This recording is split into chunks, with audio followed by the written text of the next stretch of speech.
Assalamualaikum warahmatullahi wabarakatuh. Perkenalkan, nama saya Afiq Kamaluddin Al-Fawaid dari kelas E ICP PGMI.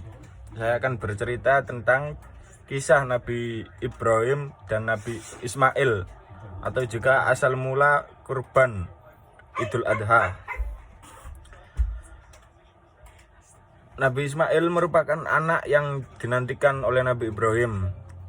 Dan kala Nabi Ismail lahir, Allah meminta Nabi Ibrahim membawa sang istri Siti Hajar dan anak mereka keluar dari Palestina.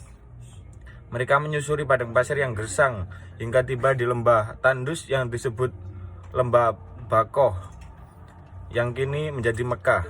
Sungguh tidak mudah bertahan hidup di lembah ini, apalagi Nabi Ibrahim meninggalkan Siti Hajar dan Ismail dengan makanan dan minuman seadanya. Akan tetapi Nabi Ibrahim berserah kepada Allah dalam ketakutan dan kekhawatiran. Berkat kemurahan Allah, Nabi Ismail dan Siti Hajar mampu bertahan hidup.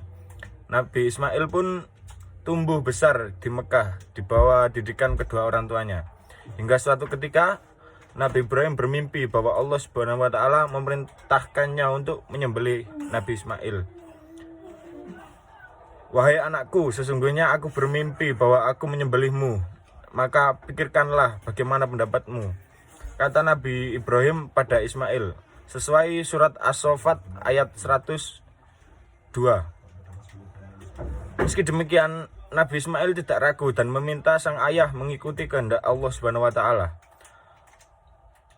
"Wahai ayahku, lakukanlah apa yang diperintahkan Allah kepadamu. Insya Allah engkau akan mendapatiku termasuk orang yang sabar," ucap Ismail. Sebelum penyembelihan, Ismail menyampaikan beberapa permintaan terakhirnya. Pertama, Nabi Ismail minta diikat dengan tali agar tidak meronta kesakitan. Kemudian ia juga meminta agar pakaian yang dikenakannya diberikan pada ibunda tercinta, yaitu Siti Hajar, sebagai kenang-kenangan.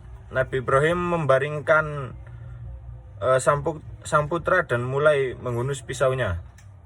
Namun pisau yang tajam itu tidak mampu menyayat kulit Nabi Ismail. Allah Subhanahu wa Ta'ala pun melihat cinta dan ketulusan Ibrahim dan kemudian mengganti Nabi Ismail dengan seekor kambing. Lalu kami panggil dia, "Wahai Ibrahim, sungguh engkau telah memberikan mimpi itu. Sungguh demikianlah kami memberi balasan kepada orang-orang yang berbuat baik.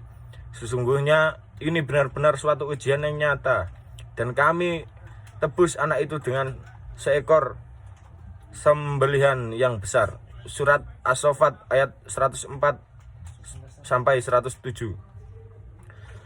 Kemudian kisah Nabi Ibrahim dan Ismail pun kini dikenang lewat perayaan Hari Raya Idul Adha, atau juga bisa disebut sebagai Hari Raya Kurban. Demikian yang dapat saya sampaikan, kurang lebihnya saya mohon maaf. Wabillahi taufiq wal hidayah. Wassalamualaikum warahmatullahi wabarakatuh.